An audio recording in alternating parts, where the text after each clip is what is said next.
The big, beautiful bill now goes to the Senate. Does, yes. A lot of the Republican senators have promised amendments that will water this thing down dramatically. What is the president's level of tolerance for their amendments to water it down, and what will be the action taken for some of the amendments that the president does not want? Sure. Well, the One Big Beautiful Bill is named the One Big Beautiful Bill for a reason, because it is a one big beautiful bill that encompasses just about everything this president could want for the American public. It delivers on so many of his core campaign promises. So surely we want to see those campaign promises signed into law. And as the president put in his Truth Social post this morning, and as he said to me, we can celebrate this past the House for a couple of hours, but now it's time for the Senate to get to work.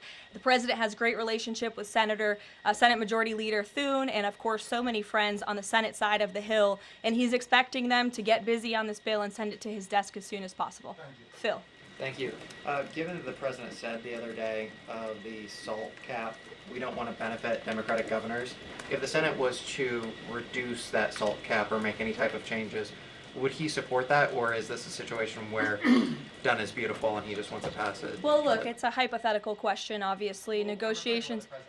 Well, correct, and the bill passed, didn't it? So now it's off to the Senate where additional negotiations will take place, and we'll see how it goes. Michael. Thank you, Caroline. Two questions on the beautiful bill. One of the campaign promises from President Trump was no tax on Social Security. Now, due to congressional rules, that wasn't able to be included in this bill. How does the president plan to follow through on that campaign promise? Well, this bill did address taxes for our seniors. It actually allows them to take off significant money from their Social Security payments, get more money back, I should say, put more money in their pockets for various reasons. So this bill delivers on that promise. That's the view of the White House. Secondly, you had two Republicans last night that voted against this bill, Congressman Massey and Davidson. Does the president think that they should be primaried? I believe he does, and I don't think he likes to see grandstanders in Congress. What's the alternative? I would ask those members of Congress. Did they want to see a tax hike? Did they want to see our country go bankrupt? That's the alternative by them trying to vote no. And the president believes the Republican Party needs to be unified, and the vast majority of Republicans clearly are and are listening to the president. They are trusting in President Trump, as they should, because there's a reason he's sitting in this Oval Office. It's because he's the unequivocal leader of the Republican Party. Not just a president for Republicans, but all Americans. The president's approval rating is at an all-time high right now, and it's because he knows how to deliver. And Republicans like Thomas Massey and others should take note. Stephen. Thank you, Caroline. Building on the question about Social Security, the bill includes the president's promises to address taxes on tips and overtime. Could you say his feelings about the income cap? Is he satisfied where that landed? And also on a different matter, could you comment on the investigation that the Justice Department has into Andrew Cuomo?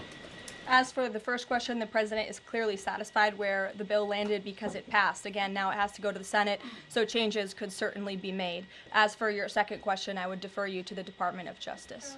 Christian. Yeah, thanks, Caroline. Can you explain the decision to totally shake up FEMA leadership just a week before hurricane season? You'd have to ask the Department of Homeland Security in terms of leadership, but certainly the administration, and I know the National Security Council here at the White House is monitoring storms and natural disasters that are happening across the country at all times. We're briefed on those. The administration is briefed on those, and Secretary Noem is leading that effort for sure. Switching gears, Caroline. Yeah, just following up on Warren Davidson, I wanted to read you his quote that he posted online. While I love many things in the bill, promising someone else will cut spending in the future does not cut spending. Deficits do matter, and this bill grows them. Why should that get a Republican primary? This bill saves $1.6 trillion for the American taxpayer. It saves more than any bill that has ever passed Capitol Hill has. In fact, by double. The next bill saved $800 billion. This bill saves $1.6 trillion. So this is a very good bill for the American people, the American taxpayer. And I believe, as an outlet put it with a headline this morning, it might have been Politico actually, they wrote that the American people are going to be flush with cash when this thing is signed into law. And that's a good thing for American taxpayers. Sure, go ahead.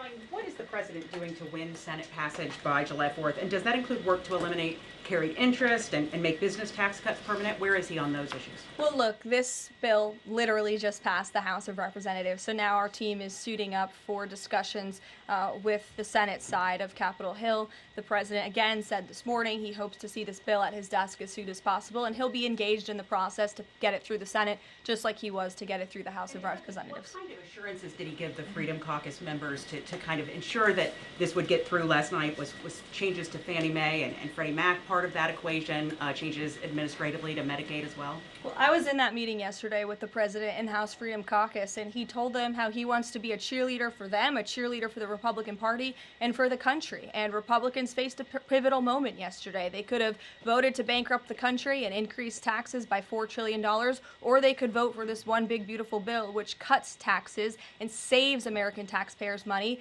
And he put that proposition before them, and clearly they heeded the call because the bill passed last night. Sure. Caroline, so on the Or this morning, rather. the Every day is going into the next.